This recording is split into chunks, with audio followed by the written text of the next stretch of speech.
put on the window for the whole seminar? Yeah. Sure. Yeah. I think in that case, yes. Maybe I'll charge someone at the back of the room to go steal a couple of chairs in case people can be late. How about that? Yeah, that's good. So, welcome all to the ISRF on ICTs, information and markets. I think today's idea, and correct me if I'm wrong, dwells around the idea that usually we have these nice stories about ICT and how it helps the fishermen and so on, but sometimes in reality, the situation is a little bit more mixed. And therefore, we have three wonderful speakers here. What's the order? You guys, Laura is going to go first, and then.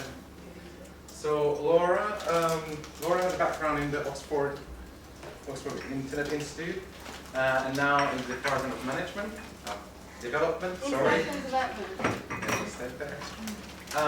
And basically, you also work in. You have your PhD from the University of Edinburgh, and then you also work in Leiden. African. And basically your geographical area is more Africa overall. I think you work in Kenya. Mainly East Africa. Mainly East Africa. So my PhD was about Sudan, and then I did a project from Kenya and Rwanda. Yeah. So actually the one thing that's kind of interesting today is that we have three people who have done work in different geographical areas. So I'm hoping and thinking that would be actually a good thing because we get three different perspectives, not only in terms of topics, but also in terms of the areas. Elisa, you will go second, I understood? Yes. So you have your background in Berkeley, if I'm correct, and now in SOAS. Yes. And the one thing I was trying to, you made your PhD also in Berkeley, or? Yes, that's right. Yes. What's the biggest difference between Berkeley and SOAS? There's no second marking in the US. Right. I think it's a good thing. That is an excellent thing. Yes. You people are insane. Sorry, little rant. End of term. No, it's more than fair.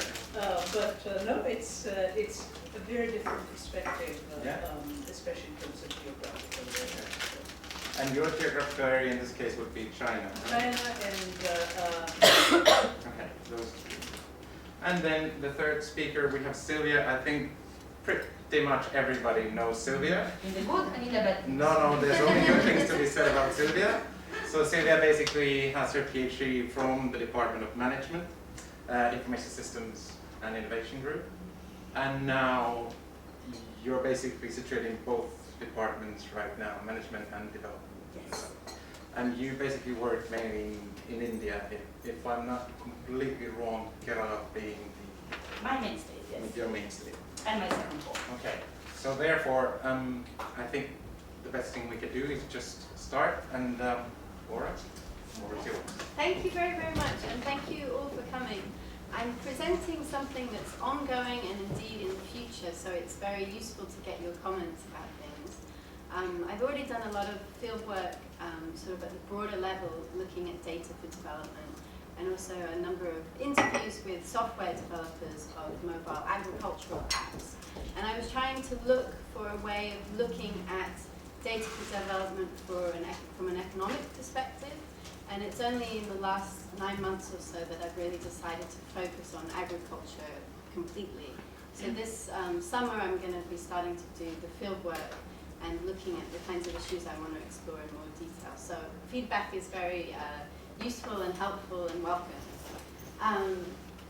So, as probably a lot of people in the room have heard, there's this thing called data for development. And it's kind of the idea that we can use the high volume data from mobile internet and smart cards as a way of, first of all, understanding how vulnerability or other forms of poverty might be distributed within a population, and how aid programs can be targeted more effectively. So to this end, international organizations like the UN Global Pulse and the World Economic Forum, and companies such as Google, IBM, and MasterCard have been lobbying to open up public databases and to find business models that incentivize the participation of private technology firms in human and humanitarian development. So there's been this push, therefore, to kind of unlock data from African organizations and to let it flow to those with expertise. who are mostly within technology firms and universities in advanced economies. So while there's been some loose discussion about local entrepreneurship within African tech hubs, it's primarily large multinational companies that are the main users of open data banks and have the financial capital and technical expertise to maximize data-driven innovation rates and marketing around data. And I think this situation is quite evocative of sort of the earlier days of biotechnology, when we heard similar debates about how plant genetics resources should be held in open databases that all people could access because they were the material of sort of humankind. But then other people also cautioned that having this kind of setup would allow those with expertise to appropriate the economic benefits. So it's not the first time we've sort of seen these kinds of discourses.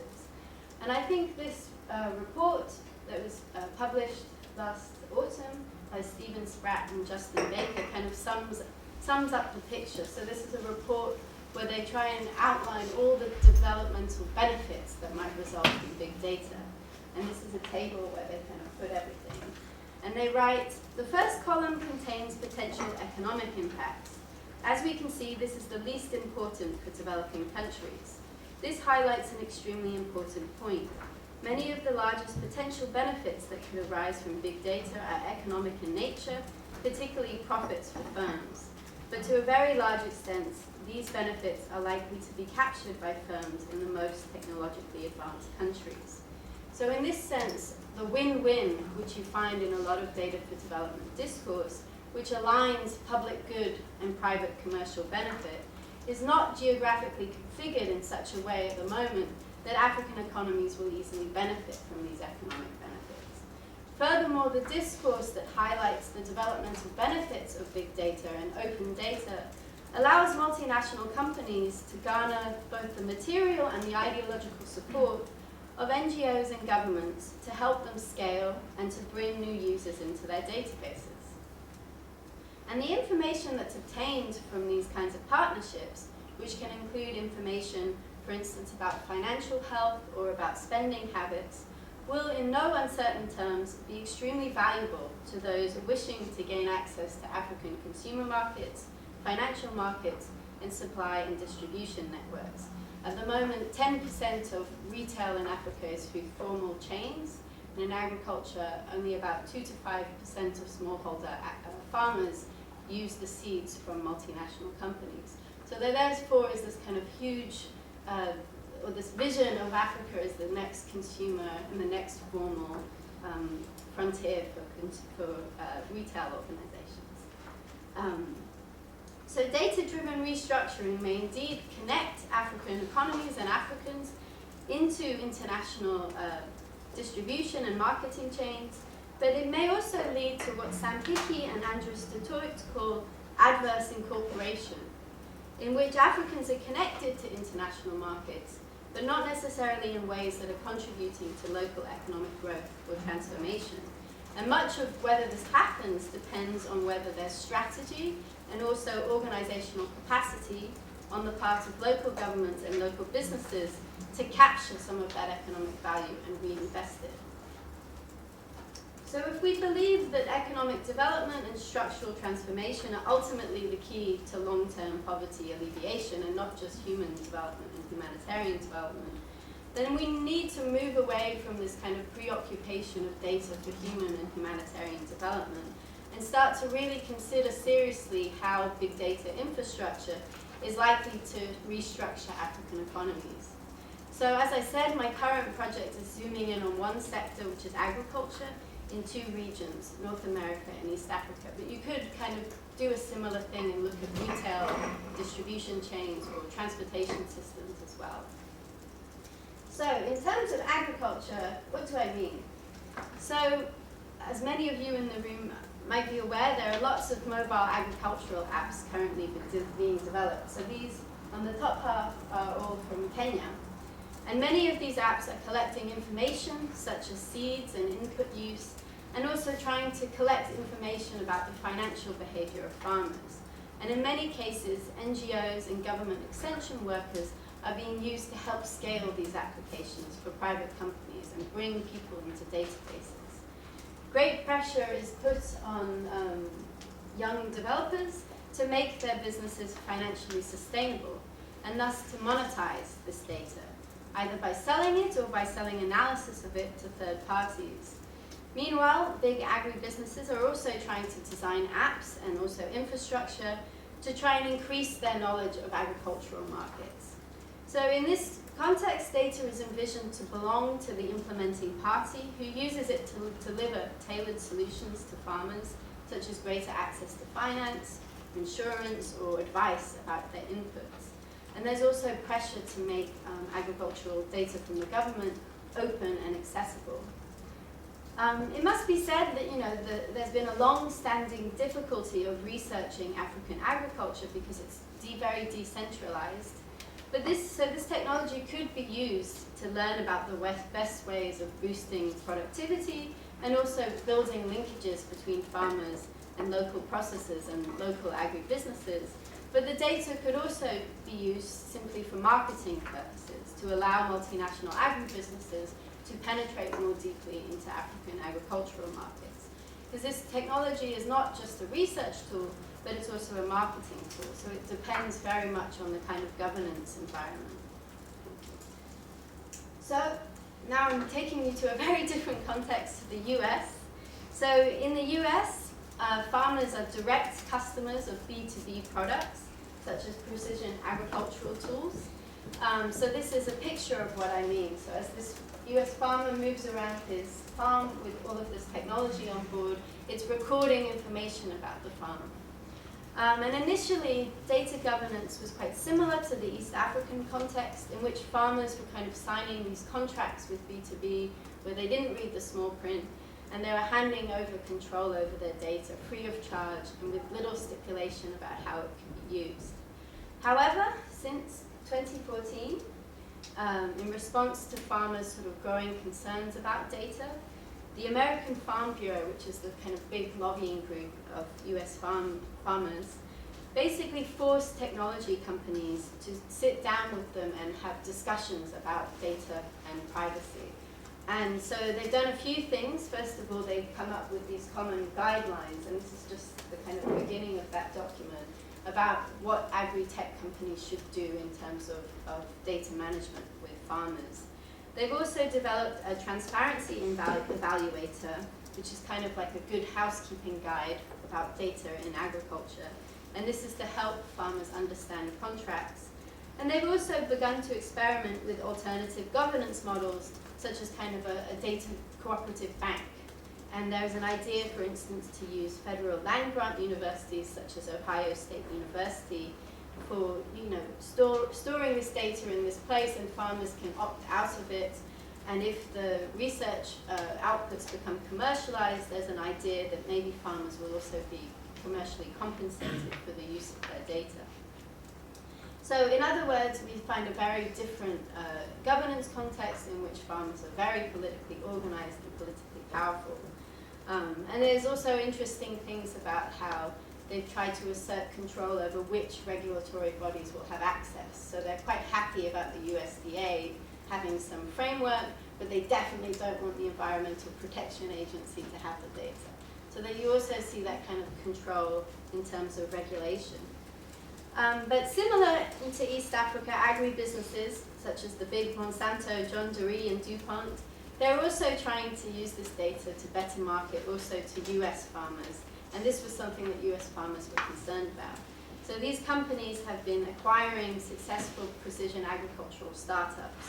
So in this sense, there are also similarities between the two contexts in terms of the growing strength of those businesses, both in terms of controlling markets and research. And I'm going to talk about research in a little bit. So my project is seeking to examining how the governance frameworks within, but also between and across these two contexts, is reconfiguring supply chains, market infrastructure, and innovation network.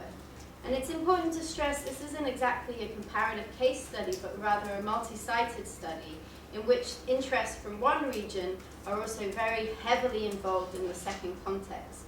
So I kind of also want to look at how these two contexts are very connected to one another. So in terms of my research questions, the first is, what kinds of value chains and innovation networks are emerging from the data in the two settings, and also how much awareness do actors in the two contexts have about the value and the potential use of data.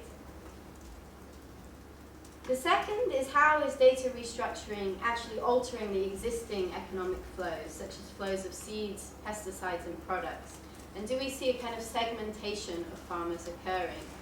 And in relation to the segmentation, how aware are farmers of kind of different categories? Will they try and game the system and purposefully change their behavior, or trying to cultivate different identities to kind of put themselves in a more fruitful position?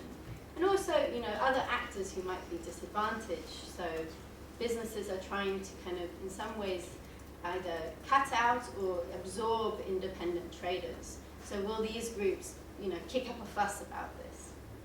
And then the third question, which is really kind of the core of the project, is given the kind of economic impacts of data-driven restructuring and the innovation networks, how do actors use different sources of power, so ideological, discursive, economic, and political, to control the creation and the distribution of economic value?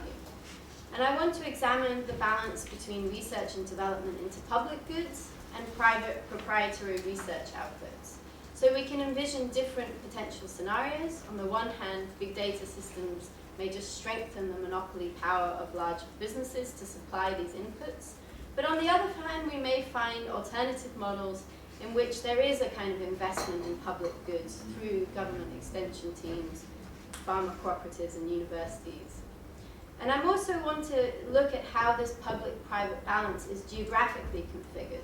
So, for example, are North American actors able to use East African data, international development funding, and public infrastructure like government extension networks to capture innovation rents, both and generate economic value for US companies?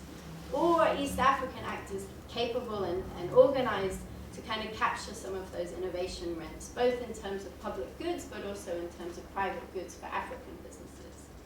And some of you in the room may be aware that at the moment, the kind of multinationals like Monsanto and Syngenta have been very successful in securing major funding from organizations such as the Bill and Melinda Gates Foundation.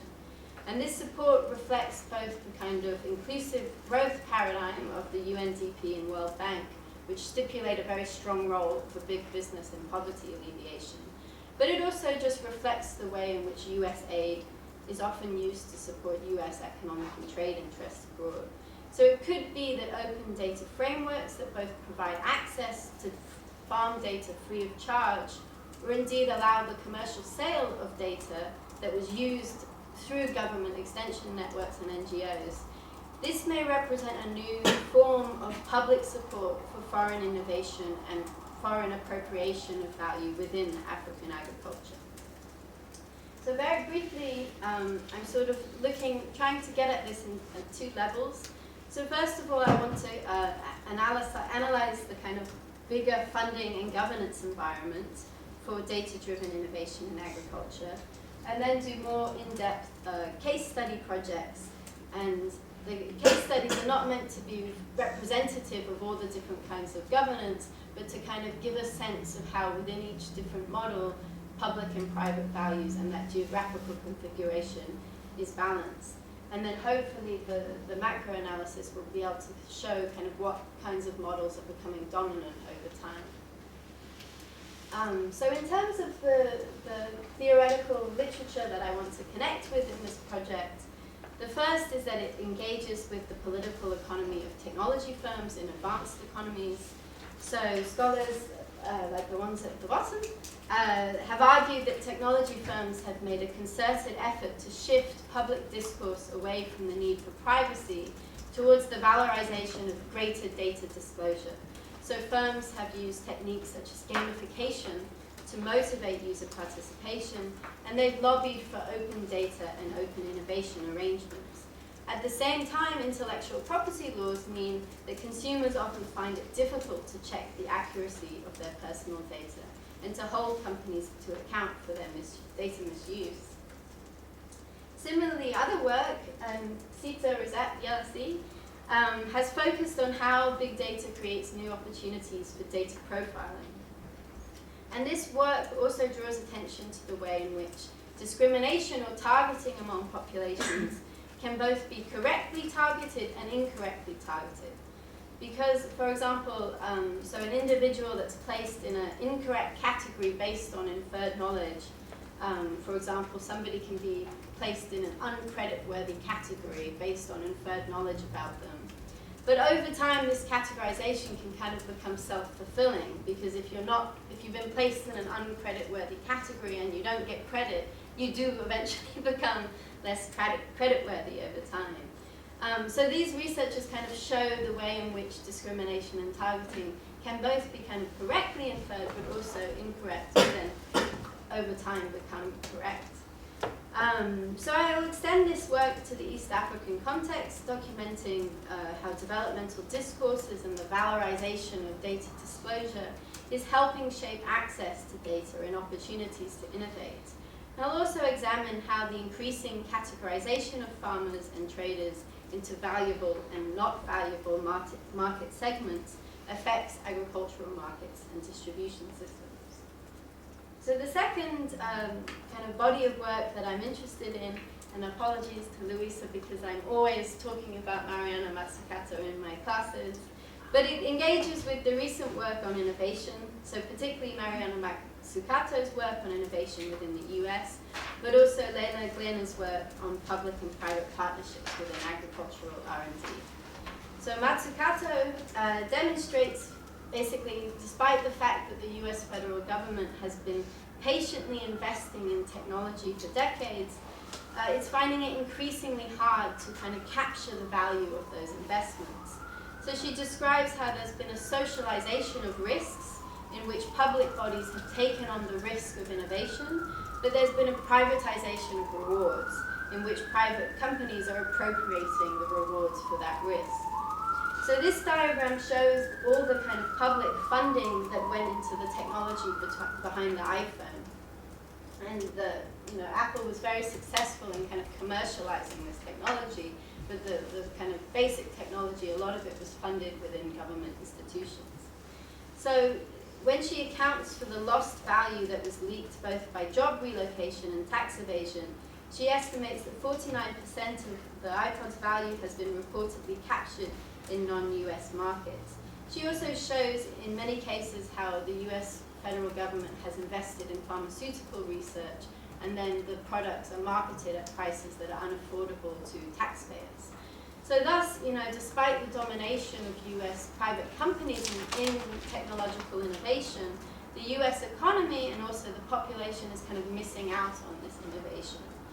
And this inability to kind of capture that value is important both in terms of equity, but also in terms of sustainability. That if you can't capture the value, you can't reinvest it in further innovation. So in Mazzucato's model, she does not distinguish between innovation in R&D in public and private goods. However, Leila Glena and her colleagues argue that private goods research can crowd out public goods research. And they write that scientists involved in private-public research tend to think that generating a commercialized product is the greatest contribution they can make to social welfare. So as a result of this shift in mentality, there's been a prioritization of commercially relevant research, such as GM and hybrid crops, and an undervaluing of public goods, such as agroecological innovation.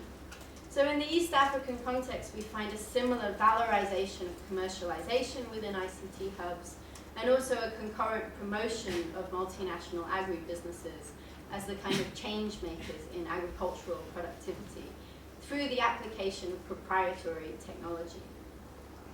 And the third body of theory that I'm interested in is again familiar to my students, and it's the recent scholarship on the politics of industrial policy in African countries.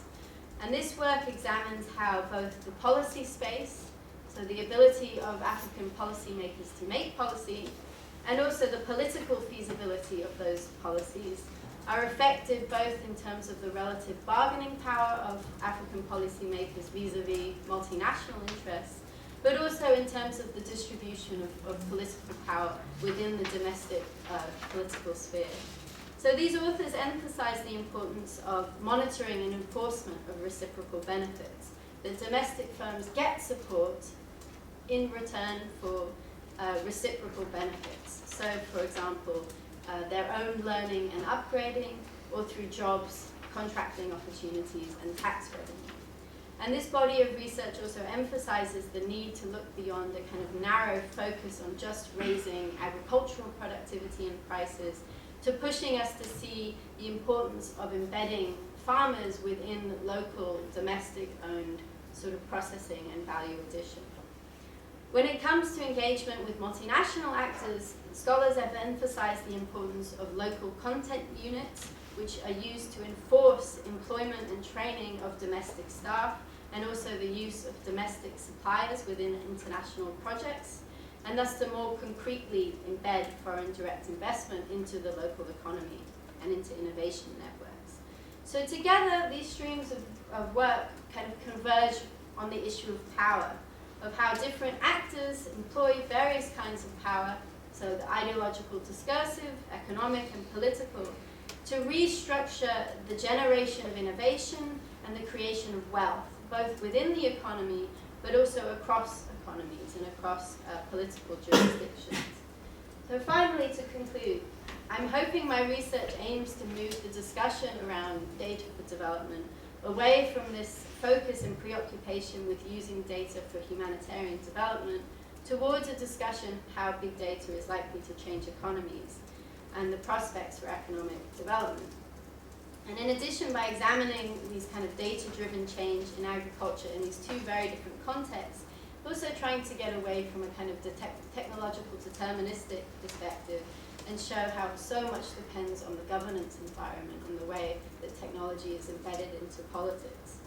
And lastly, by conducting research on agricultural innovation both in the US and in East Africa, the project also tries to show how the importance of US farm interests and US agribusinesses in affecting African agriculture, and thus drawing attention to larger structures of power that are outside the domestic African political economy. So I'll end there. Thank you very much.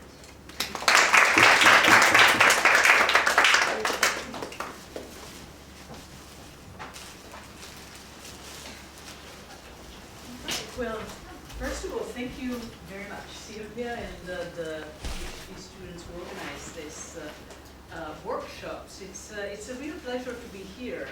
I come from a background in kind of information studies, and I have a foot in information, a foot in development studies, and I ended up in the Center for Media Studies at SOAS, and so I've really missed the development part of my research in the past few months, so I really look forward to have more of a dialogue here.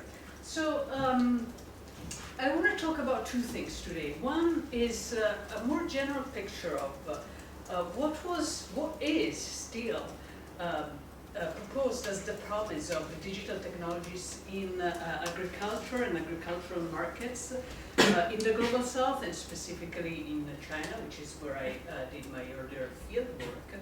And then a new project that I've just started on intermediaries in agricultural markets, and it's a comparative study between Myanmar and Kerala with Janaki Srinivasan, who was one of the two people behind the update of Jensen's famous studies of the fishermen in Kerala. So she went back a couple of years ago to actually look at these markets, these fishermen from a more ethnographic perspective. And so now we're kind of trying to think about comparing this agricultural market in northern Myanmar and Kerala and see what role intermediaries still plays. Like these stubborn intermediaries, we should have gotten rid of them years ago, and they still are around. So the first part, agricultural markets and the promise of digital. This is, just a very quick overview. I'm not sure, where you are in terms of your background. So if it's boring, just raise your hand and I'll breeze through the slides. But you know, you have agriculture in developing countries, in the global south. I just stick to China, which is what I really know. It's a very thorny problem. It's, you know, there's a lack of infrastructure, there's a general lack of support for farmers. You know, the great American model of the support workers for farmer does not really exist in a lot of other countries. There is, in China especially, a lack of secure property rights, so the land is still owned by the state, and farmers have some sort of leasehold with a really unclear timeline. There's scarce mechanization. Speaking of China, I mean, it was really striking to look at Laura's image of the farmer, you know, this super digital environment. And because you're talking about gigantic fields of hectares and hectares, the average Chinese field is twice this room. So it's literally something that you can farm with a comb, not even with agricultural tools. And now there is increasingly mechanization, but it's not that kind of mechanization. There's high price volatility in some markets, in some there isn't. In China, most definitely, but also in Myanmar, I'm seeing increasingly farmers are often women and or older people. And so there are a whole set of different constraints in access to resources, access to markets, and access to digital resources. Somehow, in the discourse on information communication technologies and agricultural development, all this has been summarized in, it's a lack of information. And how do you solve a lack of information? You solve it by giving people direct access to information. That is really the essential promise of having first access to a telecenter, now access to a mobile phone. It's like now you as a farmer have the opportunity to know about farming techniques, know about different crops, know about alternatives. If there's trouble with your crops, you can have access to someone who tells you what's wrong and what to do about it. There are new opportunities for arbitrage. That is the famous Jensen's papers, like the fishermen calling up different markets. It's like, okay, now I can find the right price, go directly to this market. I don't need a trader to take a cut out of my earnings. That I gain out of it because I waste less time. I go directly to the right market. I don't have to pay an intermediary, but also the market as a whole gains because now you have a more even distribution of fish in the different markets, and that's the bargaining power. So the effects are in a general equilibrium of the market, but also on the behavioral potential of these digital technologies towards the farmer. So the digital is really seen as the silver bullet to solve a lot of problems that are very thorny problems that have been there for a long time and that cannot be solved with a mobile phone. Market information systems is one of the solutions that leverage the power of digital technologies. And so, in China, you have a whole set of investment in creating websites or creating apps for farmers. Again, with the idea of giving information for farmers to get more out of their work.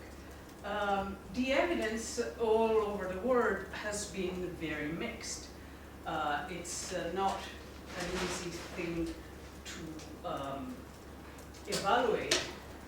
There's been a few randomized controlled trials by economists, and the results have been really all over the place. So sometimes there are small results, sometimes there are results for some types of crops, but not for others, and sometimes there are just no results at all. Okay, so the second part is really about what Jackie and I have been thinking about this idea of intermediaries. So the starting point, which you see over and over, is why so many consumers across multiple markets continue to rely on agents to make mobile phone transactions over the counter, when sending money directly from an account registered in your own name is cheaper, faster, and more convenient.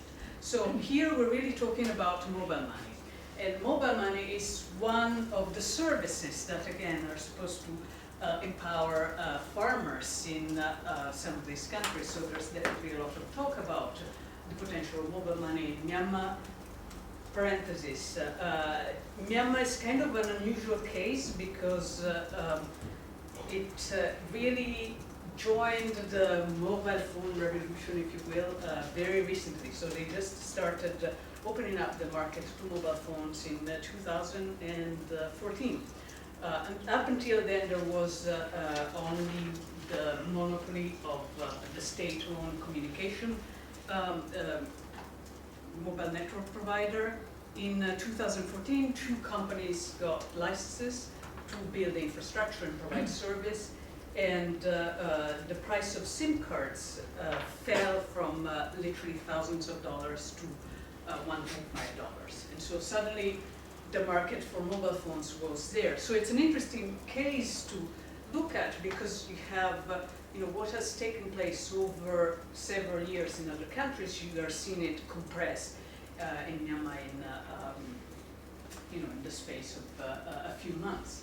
And so now there's a lot of rhetoric around the potential of mobile money to connect these farmers and provide them with access to credit, but also access to ways of saving to, again, get rid of the intermediary. And here's, you have a situation where the intermediary who is helping you to sell your crops is also likely to be the person who's loaning you money. So you have this very hard to districate connection between banking, intermediation, knowledge about agriculture, knowledge about markets, etc.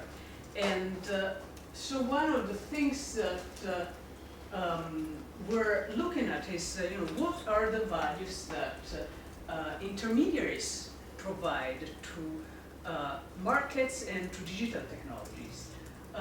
Because the idea is that intermediaries are still there, and even though they're often portrayed as the bad people, they're still playing a role. And so there is a lot of research, well, not a lot of research, there is some research on intermediaries. I think, Silvia, you have written about intermediaries. So the idea is that intermediaries are really mediating between different social worlds. They have different type of knowledges. So they provide a service. They sometimes provide access to ICT, and sometimes that can be the telecenter owner, and so you go, you pay, or you don't if it's public access, and you have access. But very often intermediaries are family members, or are your neighbors, or people who can help you use a mobile phone, or more rarely a computer. Intermediaries are those who can mediate access to this knowledge about the market, about farming, etc. And of course, who can mediate access to the market. So the idea here is that we have started to look at markets and to map them out according to roles, so agents, and according to intermediaries that are both people and other type of non-human intermediaries. So in that sense, for example, we're trying to look at gold as a type of intermediary, because certainly in Myanmar, there's gold is still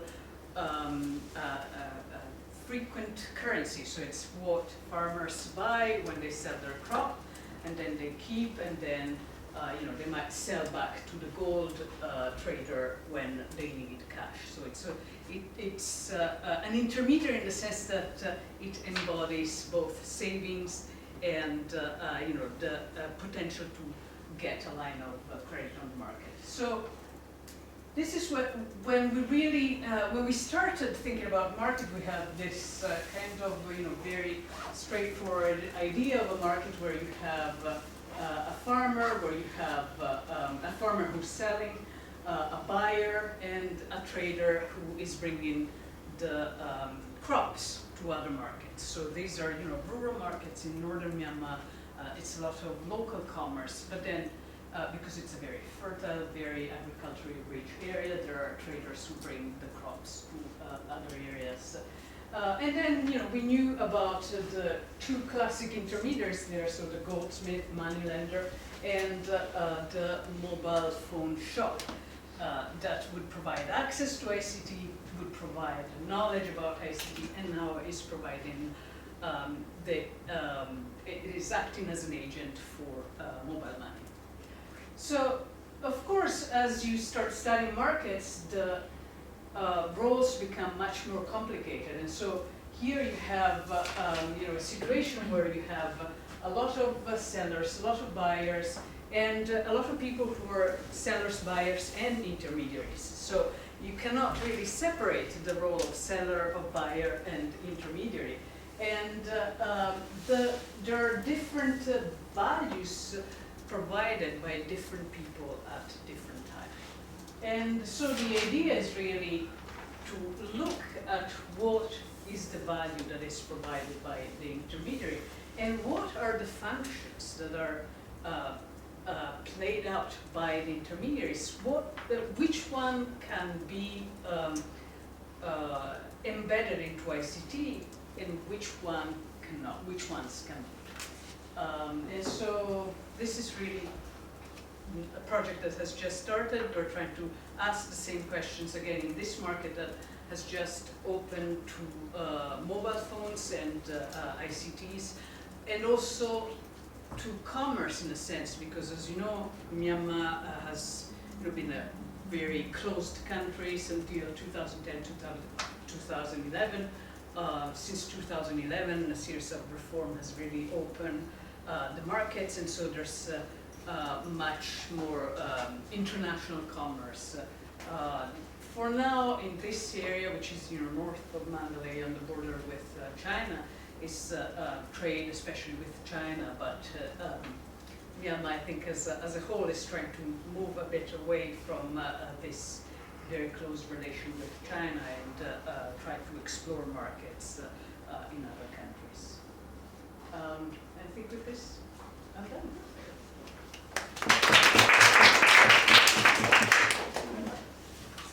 You have no slide, right?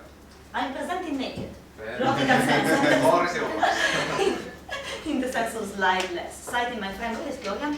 Because that's his expression. He has meetings. Okay. So, thanks very much. Thanks to the wonderful information systems, I better sit down, research forum committee for inviting me. It's a bit of emotion to be here today, because something that Kari, out of modesty, didn't mention in the beginning is that the whole organization of this seminar series, I say that because I see a lot of new faces outside the ADC Department of Management. The whole mind and action behind the seminar series is from our wonderful PhD students group at the back, who work so hard to organize these seminars. I had the pleasure and honor of being part of the same committee when I was doing my PhD, so time flies, it wasn't many years ago. And there really is a lot of effort behind this, so once again, big thanks to you for making it possible. And my talk is a little bit, my students are familiar with my Italian structuring of presentations. It doesn't mean unstructured work, though anyhow. Rather than a research presentation, what I wanted to share with you today is a few notes, a few thoughts, in a way, on two domains. One of them being the theoretical link in between ICTs and markets. I really like the idea, the PhD group's idea of making this ICT for Development seminar centered on markets. I have to say it's a first time for me. my research is mainly on poverty reduction, and so mainly on state actors in the south of India dealing with ICTs and poverty reduction. But this is, as I hope to show today, and as my colleagues before me have shown in a much more structured way than I did, and I will, there's a very strong intertwining of markets and state actors when we speak about development. And markets play a key role in this respect. But what I feel needs a slight greater unpacking is again the theoretical link in between technology and the role it can play in developing countries' markets.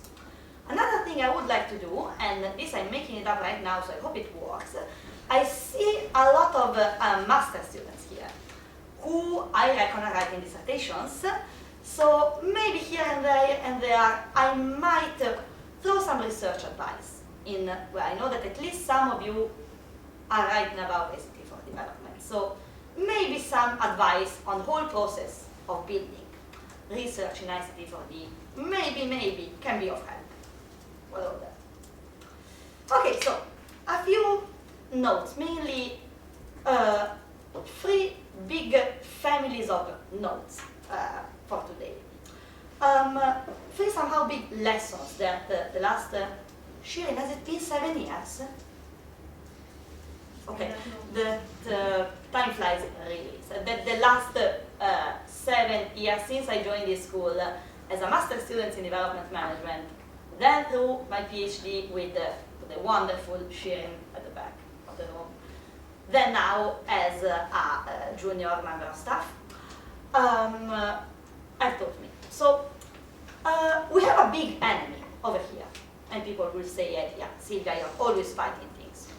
No, we have a big enemy with which those of us that have been dealing with ICT for D will be familiar, which is that of technological determinism.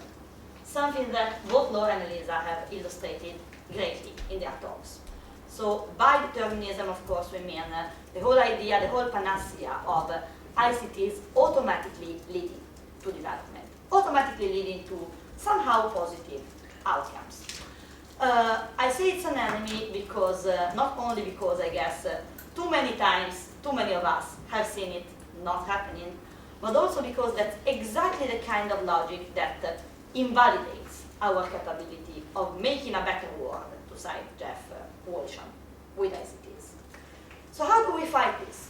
First, research advice, piece of advice from Silvia. I do recommend you all, and the young researchers in the room, the master students, everyone approaching a research project to focus on mechanisms, to focus on what exactly leads to what. So to suspend thoughts on orthodoxies for a moment and try and think which processes are we dealing with? What are we actually seeing happening on the field? One way to deal with mechanisms, we have just seen it. Laura's research questions. I took the liberty of noting them down. So Laura has a what question, so what kind of value chains are emerging, and 2 how questions. So implying, if I understand correctly your research, Laura, an explanatory logic. So how is data analytics, Laura asks, restructuring existing economic flows? And then, crucially, how do actors use different sources of power control? So this is exactly the type of questions, the type of explanatory questions that enables us to go beyond determinism, to fight determinism in a way, and look at which processes, which mechanisms are actually happening. So first little piece of advice by Silvia, again, do focus on explanatory work. Do focus on mechanisms. And I also humbly try to show a way in which this can possibly be done. One of the myriad ways in which this can be done in ICT for me. Now, what does determinism mean when we deal with IT and markets? There is an orthodoxy, sometimes silent, sometimes in some big industrial reports, less silent. which is a somehow market orthodoxy, in which we see information technology as a means to lead into less state action, somehow the familiar logic of rolling back the state, and enabling more and more market action in development. An example of that Elisa just made, the one about mobile technologies and development. So one fun anecdote here is that I met Elisa's co-author, Janaki, exactly while she was doing the field work that you mentioned back in Kerala. Yeah, we met in a quite violent fisherman's demonstration in which the police chased, long story short. But we then went for masala chai back in Trivandrum, and the stories that Janaki was telling me, like the very first day we met, were exactly a kind of story that problematized the logic of mobile technologies, for example, being used by fishermen to check prices, to somehow being able to get the best price for their produce. And Janaki was telling me, actually, you know what? Fishermen use mobile phones to call each other, which seems quite straightforward, but not so much if we think of mobiles as a marketing vending device in the other way. And so fishermen basically, what she found, and then that became the paper that Elisa just mentioned, problematizing the big Jensen paper on mobiles and development, fishermen were reappropriating the technology. For example, to tell each other where the fish was, so to help each other in the fishing activity. These are very cohesive fishermen communities in the south of Kerala, the state where most of my research is. I remember thinking, my gosh, if that was Italy, they would call each other to say, look, fish is there, and then to get all the fish. And that's just to say that, again, different logics lead to different use of the technology. So again, the face of technological determinism, when we speak of markets, is indeed the orthodoxy of technology leading to stronger markets, and by reflection to a weaker state, to a rolling back of the state. So the way I'm a political economist by background. I'm one of the many people that landed into the wonderful world of information systems from a totally different discipline. And my main problem, with this kind of orthodoxy was, actually I had two problems. A causal one, the whole idea of IT leading to stronger markets, potentially not explaining the whole story. At least I remember thinking so my very first days on the field. So a genuine intellectual curiosity for what was beyond the orthodoxy. And secondly, another problem that interests, I see a few practitioners in the room, and that interests potentially the more practically minded among us. So exactly once we know what leads to what, then what do we do with it? And we can debate for maybe 1 hour on whether it is the job of the academics or not to actually advise on what should be done to make a better world. I personally believe it is absolutely our task to do so, but that is potentially beyond the scope of my talk. There is, in any case, whatever our take on this, there is a normative role of ICT for development research. So a role in terms of exactly based on what we find, how can we use it? How can we use our understanding of causal relations to make a better world with ICTs? So a couple of words on my research. I spent 4 wonderful years dealing with the biggest Indian food security program, which is called the Public Distribution System. Anyone familiar with this program? Apart from my colleagues at the back of the room that have heard about this since they know me, so for years. I've heard it from you. Yes. So a couple of words on the Indian public distribution system. So that's again the biggest food security net in the country. It's the functioning is very straightforward. So basically, the central Indian government designs guidelines for the whole nation, and then all the states, India is made out of 29 states and 7 special territories, all states will implement it in practice. It's a rationing program based on guaranteeing subsidized food to the below poverty line. So if I am a member of a below poverty line household, I need to, in order to get subsidized food, and by subsidized I mean very subsidized, so for example, in Kerala, PDS rice would be around 1 rupee per kilo for below poverty line families, as opposed to maybe 42 in the market. So below poverty line households will be able to show a document, it's called a ration card, to a shop, called a ration shop indeed, and by proving below poverty line status, collecting subsidized commodities. So procurement is centralized, so states, for example, like Kerala, which are food deficit, will need to get rice with sugar procured by the other states. This is a very state-led program. It's the main feature of the PDS potentially. So there's a very strong hierarchical structure, which arguably, at least according to the main structural adjustment, to the main thoughts that inspired structural adjustment in India in 1997,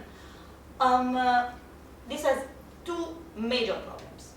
The first one being lack of flexibility, which is a massive problem if we think about it, if we think of the different necessities of states, of the volatility of the amount of below poverty line families. And it also has a massive leakage program. It's a program in which last estimates we have are 46% of commodities magically disappearing somewhere along the supply chain. Phenomenon known as rice mafia. Spare me the joke of the Italian research in the mafia, because it's been 7 years the same joke. But in effect, yes, in effect it is a mafia, because exactly because of the dual prices, so one price for the below poverty line, one price on the market, exactly because of that, there is a very strong incentive for actors to divert commodities on the market, leaving the poor without subsidized goods. So what the Indian central government is doing right now is using a specific set of technologies, two of them primarily, mobile phones leading to transfer of money on bank accounts, and the other one, a technology that Edgar knows potentially better than I do, which is called the Unique Identity Project, and leads to a number called Aadhaar, or Unique Identity Number. It's a number that identifies every Indian citizen that enrolls in the program, 12-digit number, also combined with biometric identification. So fingerprints and iris scans, basically. The whole idea being identifying every citizen biometrically so that they can access services in a speedy way. So what the Indian central government is proposing, initially it was very silent, now it's been actually suggested in the last economic survey, is dismantle substantially the hierarchy of the public distribution system in order for all citizens to be able to, all entitled citizens, to be able to access not rations, not commodities, but cash transfers through the digital technology. So this is potentially, if we think of the logic that we have behind this, we have somehow what will be my first suggestion, my first thought for today. I hate calling it a lesson because this is all research in progress. Call it a tentative lesson. But if we think about it, a lot of literature, and this is something that students in Shirin's class and students of ICTD will be familiar with. A lot of literature deals with technology as a carrier of policy, as a way to embody an existing policy. So the reasoning being policymakers have a certain idea, a certain suggestion on how to direct development, and that idea is embedded in the technology. Well, my impression here is that technology is doing a lot more than that, because in the moment in which technology rebuilds an anti-poverty system, shifting from bureaucracy to cash transfers, what is happening is not carrying policy, it's reshaping policy altogether. and it is reshaping policy in a way that affects development trajectories profoundly. And this links me back to what Laura said before, so to the whole idea that we do see technologies for humanitarian intervention, for like emergency intervention, immediate relief, but technology is doing a lot more than that. It's actually a political economy phenomenon that we are talking about. First thing. Second thing, technology tells a political story, if we think about it.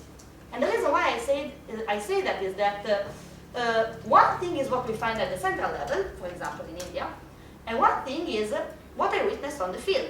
So as Kari said in the beginning, most of my fieldwork is in Kerala, is a state that has a very specific development model, very oriented to redistribution, very oriented to political engagement of citizens.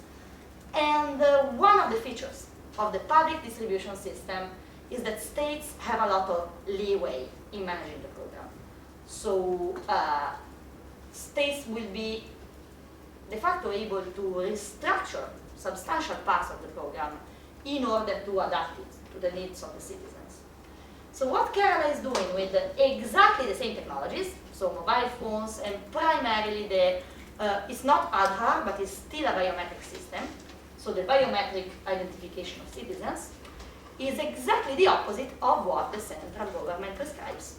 So what Kari is doing is somehow attempting to build a stronger public distribution system exactly by using biometric identification. So what they're doing now is still a pilot project, but what the state is trying to do is computerize the last mile of the supply chain, so the moment in which the ration dealer sells commodities to the citizen, to make sure that the citizen identified biometrically, first of all, is really entitled. So first of all, that goods go to those entitled and not to others. There is a big phenomenon of photocopying ration cards and ways to sneak somehow into the system. And secondly, to make sure that the ration dealer doesn't do what we just said, so sell commodities on other markets instead of selling them to the citizen. There are countless drawbacks in a system like this one. I lost count of how many citizens I spoke to that can't receive their rations exactly because there is the technology. The machine, for some reason, doesn't recognize them. Builders, people that whose fingerprints may be ruined by building, by work. Ration dealers not paying the bill, so the machine is not updated. So the connection bill, because power-wise, these are machines that can last for many days. Another problem is targeting the ration dealers and not the rest of the supply chain means that before the ration dealers, actually 87% of corruption is before the ration dealer, literally anything can happen in the absence of monitoring. So the reason why I say that technology tells a political story is twofold. One of them is indeed at the micro level, at the state level. So technology being tailored to tackle a specific part of the supply chain means there is a very specific assumption behind that, a very specific set of priorities, and technology is being designed for them. But thirdly, again, technology is telling a political story because the very same tool can be used in order to dismantle a system and in order to protect it, and protect it by trying to minimize, with many drawbacks, okay, but trying to minimize the phenomenon of leakage within the program. So what did I want to share with this? I think it's, again, three things primarily. First of all, other research suggested by Silvia always doubt orthodoxies, but not because you may end up repeating and regurgitating what the literature says, but simply because you may discover entirely new things by looking at mechanisms. So again, I will never repeat this enough, but look at what leads to what in your research. Secondly, technology does indeed much more, as we mentioned before, than simply carrying and embodying existing policy. And indeed, technology always tells a political story, if we think about it. And thirdly, and I conclude with this because I've been very Italian, thirdly, again, the whole idea that technology somehow carries policy. I would say that one of the big take-homes of ICT4D today is that technology is doing so much more. So technology is indeed capable, and I'm not saying it always does it, but is indeed capable, shows the capability of actually reshaping development trajectories. And in the early days of my fieldwork, and I really conclude on this one, I was like very enthusiastically speaking to people I just met in Kerala about the whole project on studying technology for the PDS, etc. And someone asked me, but does LSE even give you money for that? There is nothing to study here. Okay. I think we proved them wrong. I think we proved them wrong, since now this is at the core of reform, not at the state level, at the central government level. So, final research suggestion: if you disappoint someone, if you encounter skepticism in your research, if you encounter at least one disagrees with you, you know what, maybe you are on the right track. And on that I conclude.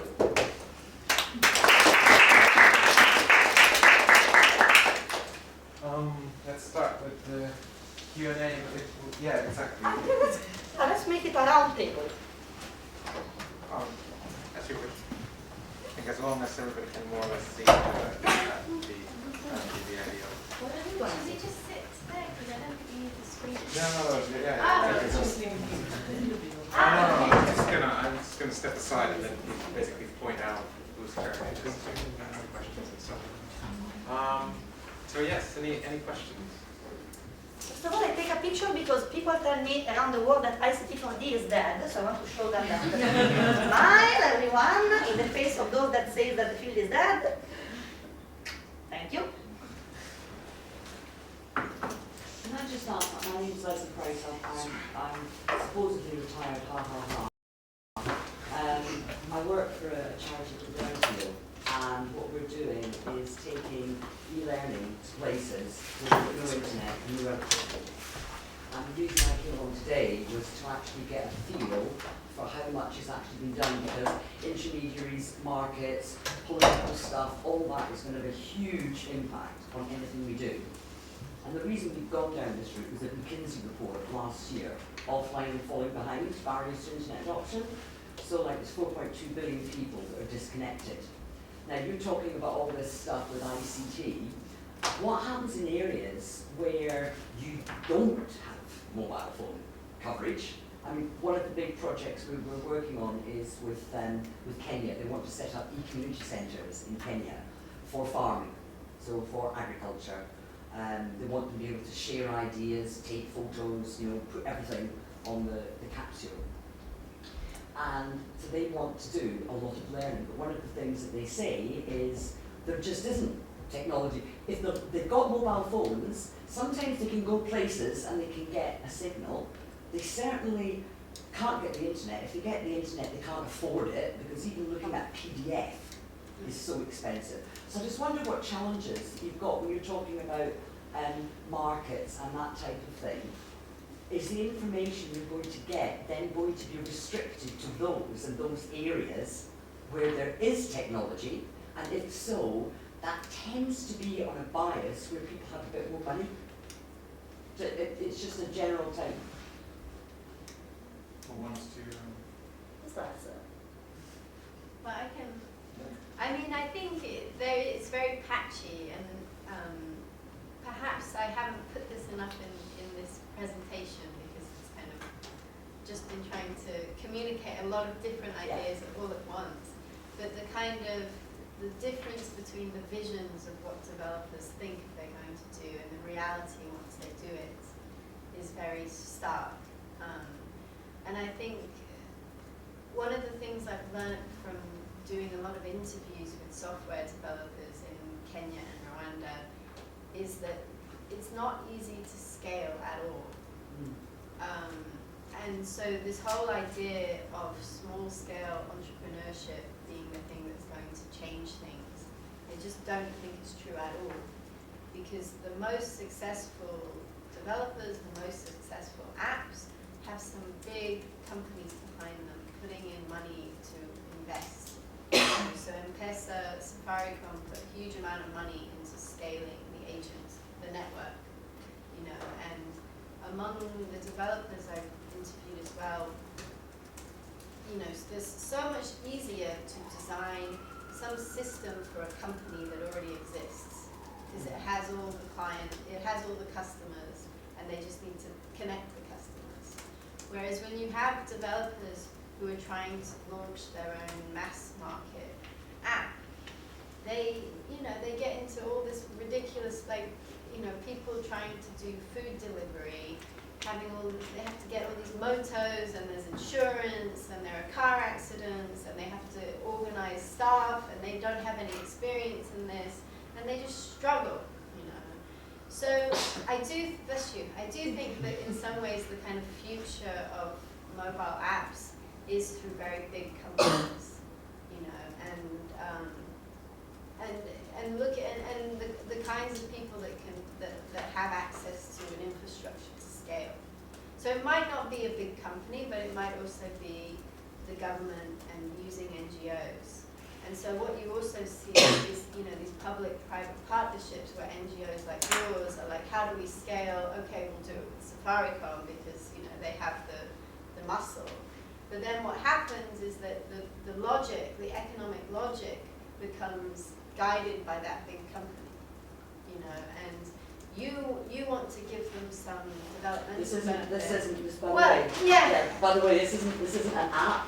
Okay. This is it. Okay. It looks like it's learning in a lunchbox. Works off a Raspberry Pi. That's a fully functional learning management system, or what you would call a VLE on it. So it's not. Well, it's not an app. But it's you still see you're similar, applying the same thing. and you see similar things with like health, like people wanting to do a similar kind of, I don't know what they call, hospital in a backpack or whatever it's called.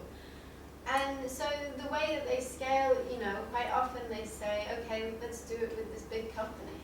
But then the big company's logic is how to commercialize it, how to monetize, and how to make money. And so then, you know, this is why I'm interested in looking at the public-private good, because you don't have the same kind of innovation depending on who's, you know, you have different kinds of innovation depending on who's doing it and what the logics are. So, yeah, I absolutely think it's really hard to scale things, and that's why people go and work with the big companies. But then it changes what the logic is. One of our colleagues, Kate Maher, went to a mobile money meeting in Oxford a few weeks ago, you know, and the idea of mobile money, you know, now being completely free to transfer money, but the payoff is that the data is going to be commercial monetized. You know, so I think that I think it's on purpose, this whole discourse about entrepreneurs and free markets and how all of these apps, you know, in iHub are the future, because it's great marketing for big companies that want people to really believe that, you know. But I don't, you know, I think the future, maybe I'll be wrong, inshallah, but, you know, big companies have a lot of muscle to scale. And I think that, you know, these agricultural apps, the ones that will be successful, will be when a big telecom decides that it's in their business interest to do it. You know, and I've heard, for instance, that Vodafone in the UK is really interested in this, and Safaricom. I'm already working on Vodafone. Okay. but then you'll have a logic to it that's also about. With Vodafone, we've got a big foundation. Yeah. But then the overlap, you know, Syngenta has a foundation too that's also doing these kinds of things. And, you know, it's the foundation, it's not the company, but, you know, it's... Yeah. So I think that it's hard, you know, for NGOs like you, it's really hard. And you also don't really know what the cost-benefit analysis is, you know, because people don't really know what the monetization of data really means in the long term, and the kinds of business models that are going to come that follow through that. And it's, you know, I've often read also in terms of like research on algorithmic targeting, like if you wait for abuse to happen, the system is already rolled out. It's already become embedded. And so, yeah, we can say we don't know what the abuse is going to No, be. it's just, We don't know. just the coverage that I was Yeah. interested in. Anyway, thanks. But yeah, okay. I can add that local conditions are extremely different. Yeah. And so if you look at a place like China, there's been a real, it's like 20 plus years of investment from the government into building infrastructure. And so you have coverage that is pretty darn good even in the countryside, and it's pretty darn affordable. And yet, you don't have things like mobile education or computer used much in the classroom. Because there is an existing system of education, of learning, the social embeddedness of this system is not very easy to capture, especially from the outside. Then you look at a place like Myanmar. It's, the infrastructure is being built very fast, but of course, there's a reason why the infrastructure didn't reach most of the country even when the government was building it. It's because a lot of the country is mountains, and it's really hard to build infrastructure for mobile phones in mountains. Hence the Facebook and Google projects to have some kind of drones or air balloons to provide infrastructure. And there too you might say, well, the infrastructure will get there, but you still have the problem is how do you get the education, how do you get the health? And the projects that I've seen working, especially in terms of health, that has probably a longer history in many of these countries, are projects that are really localized.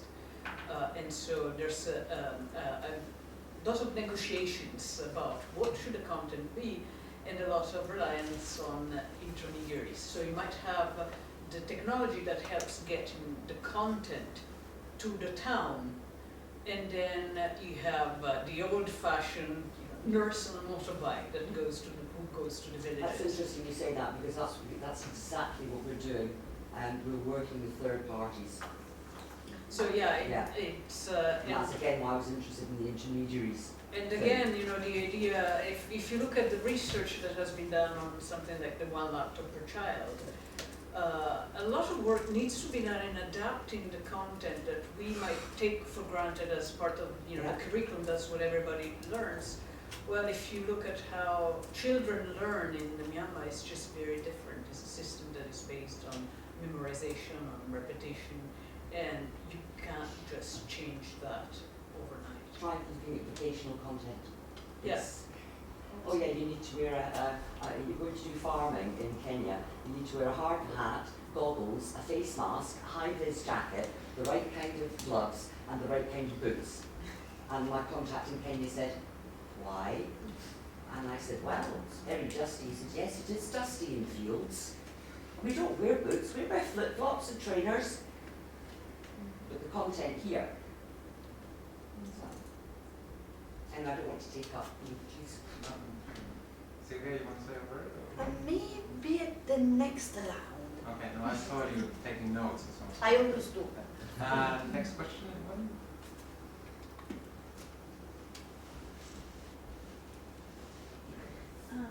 So it's not quite on topic, but Laura mentioned it briefly. One of my main interests in ICT4D is around gamification. And I know that there's not a lot done on it, so who knows that I'm doing this as well. But it did come up as in a couple of your discussions about interactiveness and gamification. And I know that that will be increasingly part of discussions as apps are developed to connect markets and both to teach and to bring information back. And I'm wondering if anyone can speak on that bit. Gamification one? I know a lot about games. ICT used to play games, but I confess almost complete ignorance about gamification in ICT. I just know that the whole purpose is to make things as addictive as possible. And I definitely think that's going to be a part of all of these mobile apps, We use on the capsule, we use gamification on the capsule, so when you go through the learning, even the learners can set their own challenges for other learners. So they collect stars, they get awards, they collect points, badges, and then they can then compare with each other. So it's something that if you're going to do e-learning now, you really have to have it in it. That actually points a little bit back. Laura, do you think it's different and necessarily a bad thing? What gamification? Overall, like, do you have? No, I mean it depends what the app is doing, you know, and you want people to use your app. Yeah. So you you put nice sounds and things like that, or I mean it's dependently contextual whether something, and it's very difficult to know if it's a good thing or a bad thing. Quick poll, is anyone in the room using gamification apps like for health purposes to improve, how much you do sports, what you eat, etc.? I think the interesting one is not just in terms of the one that I'm particularly familiar with is TripAdvisor, that tells you I am bizarrely, or I used to be the 19th top reviewer in Beijing, because I did a week's holiday in Beijing and was recommended in various places, and they keep telling me, you're now in the top 40, you're now in the top 50, in the desperate attempt to get me to do more reviews, but if they're not going to pay me to go over there. So it's not just in terms of have you done enough exercise, it's just participating, providing feedback, doing any of these kinds of things. And separate from the development context, there are studies about whether giving badges does actually affect behavior or not, whether this is actually a long-term trend or this is just a passing, this is kind of fun because people kind of do that, but you possibly get very, very cynical very, very quickly. Actually, I don't really care for my 5 TripAdvisor badges. I might care about how well I've done in terms of something that will lead to real long-term objectives. But I think there's a risk. It's certainly worth exploring as a piece of work, but I think as a long-term, this is a part of the solution. Instinctively, I'm guessing it's more of a blip than a major push, but that's just my kind of gut reaction. I remember in Rwanda coming across some developers who were trying to develop kind of apps to look at, domestic violence, I think, and they were trying to make it into games for people to try and get them to be. Oh yeah, I mean it was I don't know if it was domestic violence, but it was some very serious thing that wouldn't necessarily be something that people would want to really engage with, and they were trying to make it, I think they were kind of like video production, and they were trying to make it more about stories and games to try and get young people to use them, use it and learn. So I think that the LSE harassment training content that we have to do could do with some gamification. Yeah, I'm from Royal Holloway University, doing ICT for D there, and I'm from Zambia, and I think in my context, gamification is especially useful in e-learning, and also in teaching kids about health, safety. There are lots of little water education apps, but also there's an organization called Kindle Learning. They're based in South Africa, you could check that as well. And there's one in Ghana as well, but the one in Ghana is particularly interesting because their games are made from comics of African heroes, so it's also relevant in a way of sharing culture and telling stories from African perspectives too. It's also worth having a look at Minecraft, what Microsoft are doing with Minecraft. They're doing an awful lot with kids.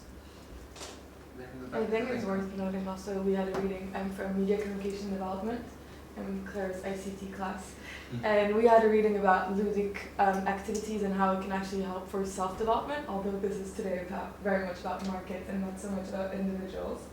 But I think that although it's not the maybe key to development, it's also a piece of development because it's for personal, and how playing these games can actually help you develop maybe skills that you couldn't through learning, maybe just health through games. I think people that play games like World of Warcraft and everything, they have today it's skills that are really valued, and I think it's important as well for individual development instead of maybe sustaining market or thinking for health and how that can bring money. Yeah. So it's like ludic activity, and that's the term that goes in the text. I can't remember who it's from, but So two questions, but I'll quickly comment on this. I think, again, based on what you said last, I think the context and the culture is very important because some people might just not like, no, I don't like gaming, I get really bored very fast. Even before I get to the 40th, I'm not interested at all. So I think culture and context will have a big impact on how, especially in developing countries where people are not used to the instrument itself, because I think M-Pesa was partly very successful just because people were already used to the mobile phone, so it was just another thing add-on. So those things would also be matters to consider. I have two questions from both of you. One is, so a lot of my research is on payment systems and regulation. What's your name? Kanchana, so I'm in the IS group. So I'm also studying how market actors interplay, and I'm looking at how infrastructure, services, users, I think regulation interact, and how they influence design and revenue models in the value network. So this is a very sort of very vaguely formed question. So your perspective was more towards public-private and public having a bigger influence. Because the private, in terms of monetization, the purpose gets lost when you're trying to monetize things. Is that how I understood Well, it? I don't necessarily make a judgment about what is better or what has a big impact. I just want to look at how different models are forming and what Yeah, because from how I saw it was exactly what you were saying of infrastructure, especially in technology, digital technologies. You have what we would call the strategy of platforms, which is what Apple does, what Vodafone is now doing. If even M-Pesa is turning into a platform now. So the bigger player is providing a platform so that others can use that reach to sort of spread their service on top of it. Because obviously, I think also there is sort of the natural business sense that comes into it, because you will have the winners and the losers in any industry. And so obviously every startup, every app is not going to work out because there's a lot of other factors. You need business acumen, you keep at it. And I suppose every successful, like from Bill Gates and Steve Jobs, everyone has had a failed project, right? So I think we need to sort of bring in the wider context of the fact that these are actually businesses. Even the startups and these apps are also businesses. So this like it just gets more complex. So that's just how I wanted to understand, because I'm looking at it. I'm taking the commercialization as it is, and then without questioning the other stuff. But I was very happy that you brought that up. So I'm like thinking, should I look at it from another angle? Regarding intermediaries,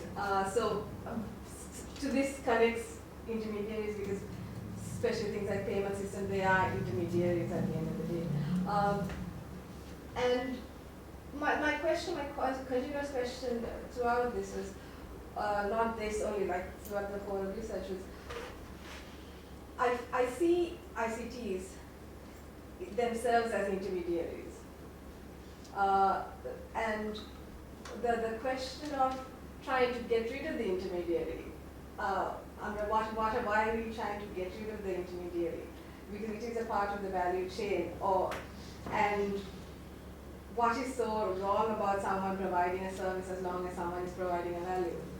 And if I use so many intermediaries, despite the fact that I can actually do a lot of things on my own. So because I guess there is this, in our personal lives, we prioritize things like how much information will I process of one. So I would have someone to, let's say, organize an event for me. That person would be kind of like an intermediary. Why? Because I have my PhD to do. So my priority in sort of using an intermediary is is because I have other things to do and I have other skills, I have other abilities. So whether we should take the, this is just a thought that I had, whether we should go beyond the discussion of whether intermediaries are good or bad and see what exactly their purpose is and how ICTs as an intermediary, taking it as an intermediary, how it can actually help. That is exactly the goal of the project. Yeah. I have to say, you're a minority, and that might be because you're development studies students rather than I don't label or myself. IS students, but you're not developers, you're not engineers.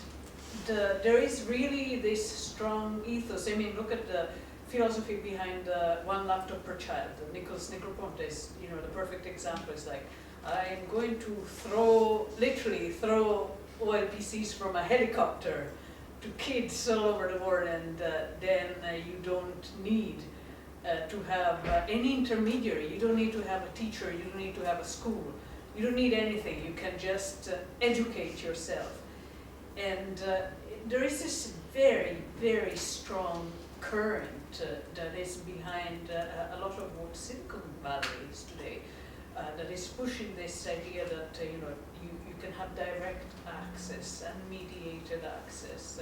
And in some fields that has worked very well. I mean, if you look at the travel industry, or indeed at so many industries that have been really.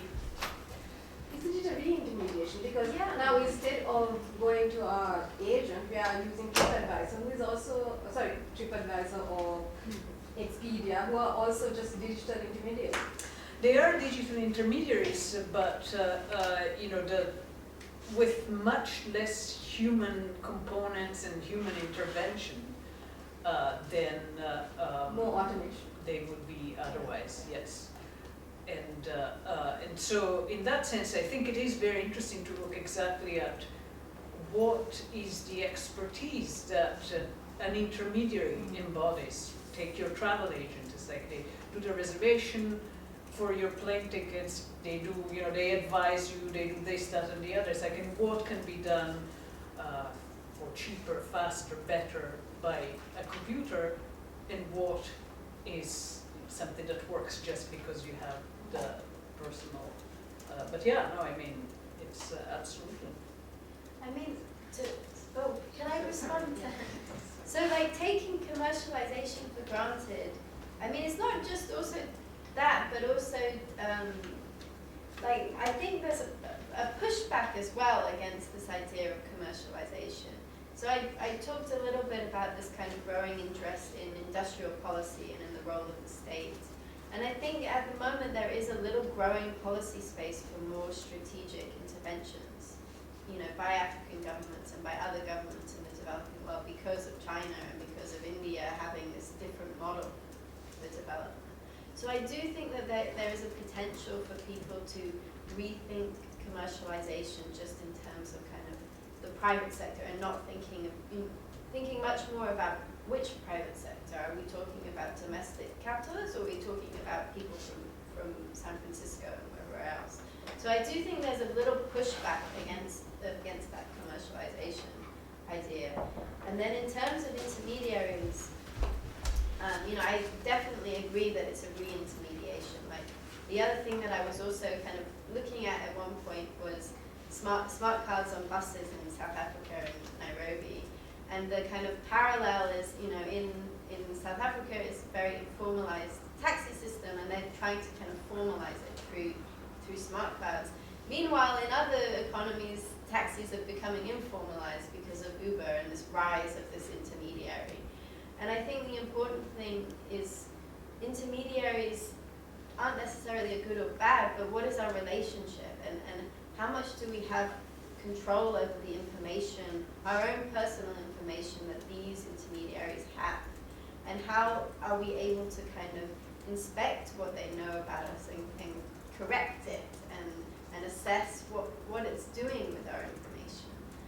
So I think that's really important. Like, yes, intermediaries form and they're going to be there, but it's like, what is our relationship with those intermediaries and how much power or control do we have over what they are doing with us? So. Sorry, could I just come in? Maybe kindly introduce me. I'm Claire Nunn from Media and Comms, and I've worked with Sarita Bino, who was here, so you'll know the name. And just a couple of comments on things that have been coming up. I think building on other people's remarks too, but the main thrust that we mustn't talk in too big generalities because it has to be boiled down in so many cases to details. And for example, intermediaries are so varied, you can't really talk about TripAdvisor in the same breath as talking about your son or daughter who may be helping you to do something online, but both could be called intermediaries.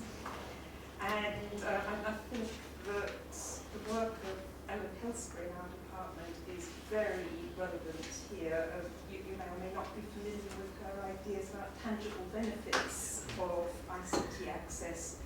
And to date, I think she's done that in the context of highly developed economies, UK and Netherlands to be precise, but it strikes me as being equally relevant and very important in the developing country context, where we have to accept that there are going to be many, many people who will never go online disintermediated, who never want to, don't see a point, who don't have the money and so on, but who may nonetheless achieve some tangible benefit from the fact that others around them do have ICT access, and they will benefit essentially through intermediaries. And it might be the son or daughter or friend who goes into the town or whatever. So if we focused on tangible benefits, that might be an easier way to approach the issue, and certainly not on pushing people to go online themselves when they don't have the resources or the desire to do so. And that ties into the gamification discussion our colleague here spoke about, where I think it might be more useful to think about making applications pleasant and approachable for people, so a broader concept. And that one has to do, my recent work has actually been with the government in Bhutan, where among other things I've been talking to them about agricultural information systems, so very close to some of the things you've spoken about, and they've had these for quite some time, farmers don't use them, and I've tried to make some quite elementary suggestions about how interactive voice response systems shouldn't have too many layers, to make it easy to phone up, get somebody speaking your language rather than half a dozen other languages, and go straight to the information that you want in not too many key presses. But they're not very receptive to that kind of thought, and if we could get some nice smartphones out there with an attractive app that the farmers would actually find easy and enjoyable to use, well, that would be great. It would, in fact, be a step forward for them. But one big proviso there, which they don't seem to have thought too much about and might be relevant to other people, is app developers tend not to think about the data use of their apps. And these people, if they're lucky enough to have an up-to-date phone and 3G that allows it to work, probably still working on an extremely limited budget. And that the data used by apps can become very expensive very quickly. And for a start, there has to be a discipline about automatic updates. And one of the requirements should be minimal data use. I have a couple of notes on that. Before that, since I tend to be Italian and hijack conversations, I'm wondering if, since we have like some 10 more Italian minutes, and there's nobody else coming up I will ask Gianluca, any other questions or thoughts? Or just okay, one Italian minute. And then, touching quickly upon what Leslie said about coverage and then on the point of intermediation. So one of the projects I didn't mention today, but I've been working on, still related to biometrics, relates to another anti-poverty program.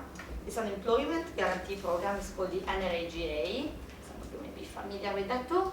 So it's a program trying to guarantee paid work, like in public works, to rural households all over India. And that's been my only project in 7 years in a tribal district, in which coverage is very limited. So we are at the point that mobile phone access is based on phones hanging from trees in the only part of the district that actually does have coverage. So to use the phone, people go to the tree and get the coverage. And your question made me think of one point that I think should come up in this conversation, and it's the importance of ownership of technology. So the whole idea being, to what extent can the user actually tailor the technology that is available to their own needs. What is happening in this program specifically is that there is a problem with payments. So people don't only necessarily receive their payment money for works when they should, but very often have no idea of how much money they are entitled to. So the project that I've been working with, it's a recent project by Liberation Tech at Stanford, and they devised a technology that automatically sends text messages. So it's text messages, it's very basic technology. These are like very basic feature phones, basically informing the user of how much money they're due in the first place and where to collect it. Because we're speaking about districts in which the bank is not a bank. It's the banking correspondent that comes to the weekly market of the village and dispenses cash. So I don't have the solution for the coverage question, but one thing that made me think of the extent to which it is important to tailor technology really on the user, because another reflection in this respect is the extent to which sometimes ICT4D itself, by focusing on reshaping policy, reshaping all the political narrative, of which I am myself a big fan, in all of this loses sight of the user, and that's instead, especially when I look at anti-poverty programs, so I'm clear biased in that respect.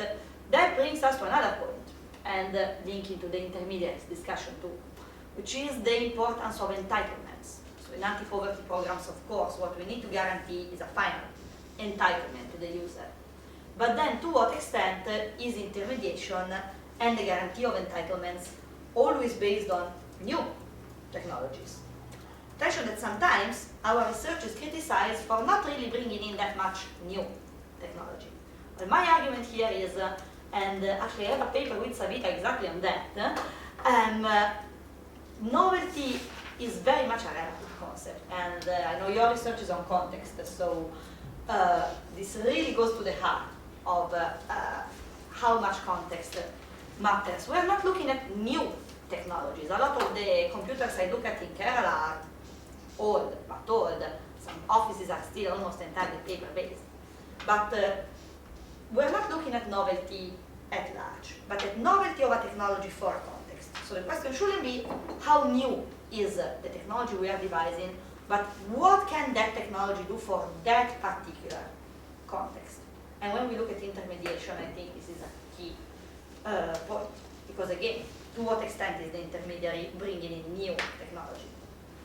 In telecentrics, the intermediary is normally a member of the community, a bit more trusted than the others, but a member of the community. So not new technologies, but technologies that change a context. I think that's what we should be focusing on. So 2 steps back and 2 other literatures that I think might be quite interesting to the discussions, but I appreciate we've got 3 minutes to talk about them. Italian minutes. There are people loitering, etc., etc. I think it's actually Florida. So the first one, when the talk at the beginning was about disintermediation, I kept thinking of our e-business course, where we are talking about re-intermediation, disintermediation, etc., etc. And then the immediately interesting question goes, what's different in the developing countries context, the emerging markets context, about the role of intermediaries and why they're still around there? Your suggestion was expertise. It may also be things that are not expertise related, but perhaps more accreditation, official ID, access, etc., that it's actually easier to use someone who's allowed to receive payments, get access to markets, etc., etc. So there's some interesting things that perhaps assumptions that just don't apply in many Western established market contexts that are much more revealed in developing market contexts. So it's a really useful way to perhaps take some of those theories and see what are the other assumptions that we don't really think about but actually are really revealed. And then the second one was about the whole role of markets and the sociology of markets, and Michel Callon has some really interesting ideas about how markets are used as a performative mechanism to create spaces and to do things rather than just being something that happens. So there's a whole literature there, again, not really applied in the emerging markets context, but there is a really interesting literature that takes a very different view about what a market is and how a market operates and what a market requires, that might also explain some of this why people want, why people don't want, etc. Any comments? I want to give Jean-Luc's comment too, because it's good for us to get lots of questions, but can we, is that possible? Yeah, there is still 5 German minutes this time. Yeah, so I'm Gianluca. I did my PhD from the Center of African Studies in Edinburgh. I look at social networks in East Africa and old and new money. And I've recently been consulting for like an organization involved in financial inclusion. And the source of funding for this organization is more or less the same. The Bill and Melinda Gates Foundation, the Mastercard Foundation. And something I noticed is that at the center of this financial inclusion community, particularly the one trying to advance a digital finance agenda, there is the idea that cash is expensive. As a matter of fact, there are not really studies corroborating this assumption. I mean, particularly in the global south. But the idea is that since cash is expensive, is a good reason to advance this digital financial agenda, and in a way give the possibility for everyone to access financial services. So loans, insurance, remittances. And now, based on my research, particularly in Kenya, where, M-Pesa is a success story that we all know, but still cash is king. So I was trying to look at the reason of the stickiness of cash, and this related to the idea of the intermediary. The fact that something that struck me and that is very difficult to convey at within this financial inclusion community is the idea that cash really acts as an interface rather than an intermediary between different social world. So even when people receive money on their mobile phone, they need to cash out because cash is what you need when you go to mass on Sunday, when you attend a Rosca, or for other social events. But still, I have the feeling that this idea of seamlessness has become a sort of ideology for this for the community, for this financial inclusion community. And the idea that the need to this shift to digital payments is also a way to make transactions readable. And then you want the readable to who? To the state, to the companies, which also related to your research, Laura, because then I wonder, this new form of mining, we are used to a lot of discourse on mining in Africa. So this data mining is a source of profit when it comes to, this fledgling market of credit score agents. So I really wonder why they should make their data public. Why they should, which kind of incentive they have to open their data. They mine. Imagine that this just, do they have any incentive in your view? What can be this incentive to open their data? Unless it's we saw, for instance, in the case of the Ebola emergency in West Africa, so in that case, some mobile network operator opened their data in order to map the movements of the population. But unless it's an emergency, why they should open the data? You have 1 minute. Okay, well, in terms of Edgar's question, I mean, absolutely the whole idea of markets, you know, there being, depending, you know, hang on, I'm not doing a good job now.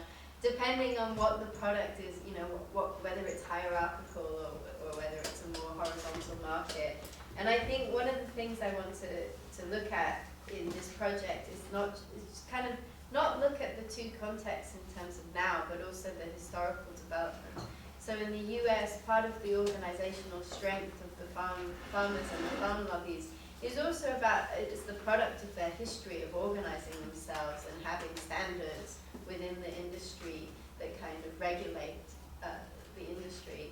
And the way that standards are kind of developing in African context in agriculture is a very different model, not as much about sort of cooperatives or intra-sectoral kind of organizing, but very much being kind of imposed and required by international buyers, that if you want to supply, you know, certain buyers, you have to show that you've used the right seeds and the right pesticides. So it's a very kind of much more hierarchical structure of quality control. So when it comes to kind of the way in which digital platforms try and kind of sit on this quality control, you have very different kinds of structures and very different kinds of interests in terms of who controls the flows of information and what kind of stake people have in them. So yeah, it's a very interesting point, and also to think of Michael Calon. My whole PhD was about labor markets, and I got totally lost in reading things about markets, and I'm excited to go back to that kind of literature. And then Jean-Luc, in terms of what incentives, I don't think private companies have that much incentives, but they definitely have an incentive to get others to release their data and make it public. But in Rwanda, I met this economics PhD student from Harvard who wanted to show how big data could be used as a methodology within developmental economics. And he had negotiated access to, I think it was MTN call records. And the whole deal was, we'll let you have access to our data and you can show how it's useful, but it also, you know, make it worth our while, you know, and show how we can also use this data for new things. So I do think, you know, there is this kind of alignment, and it goes back to kind of commercialization issues, where the private sector has to be incentivized to participate in these things. And often it's by making it profitable for them and turning some kind of developmental service into more of a business model for them. But then it goes back to kind of the questions of, do we want to have kind of agricultural systems in which multinational businesses are the main players and that are appropriating a lot of the value from that value chain? Or do we want to have agricultural systems where it's domestic companies that are also profiting, you know, and learning and upgrading and training? And at the moment, the way in which the kind of way to solve African agriculture seems to be multinationals need better access to farmers in order to improve productivity. And that's quite a short-sighted vision of, like, you know, even in terms of when agricultural productivity increases and basically, you know, wages are going to go down and there is going to be mass numbers of farmers, you know, in the best case scenario, that are going to be unemployed and they're going to have jobs. And if the kinds of business models around agriculture in terms of distribution and marketing is big business, multinational businesses, then there aren't going to be job opportunities for people.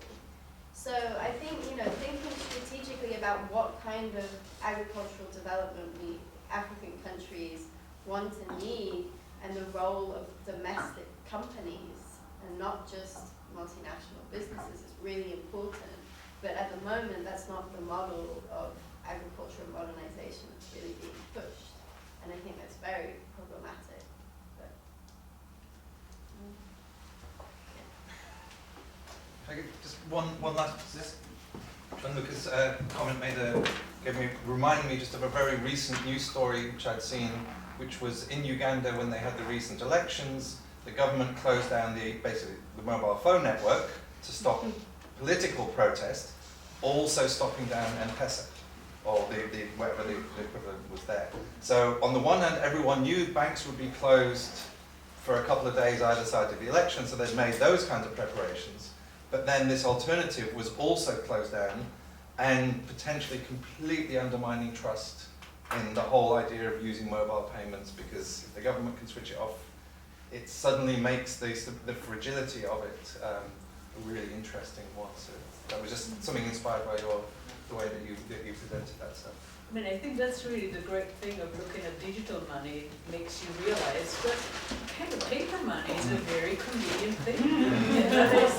It is completely glossed over. It's just if you don't have access to a bank or to a digital equivalent of bank, then you're not financially included. Very quick. The convergence of the streams is now the idea Africa needs a new green revolution, like in India, and financial inclusion. And then now there is also this idea of energy access, clean energy access. So there is a progression of business model to change solar power to mobile phones. So again, it's like just a big business model revolving around mobile phone. It's to transacting like data / money in exchange for services. But would that be alternatives? I mean, is there still room for alternatives? Inshallah. Inshallah. With those words. With those words, inshallah. Thank you for the panelists, and thank you all for coming.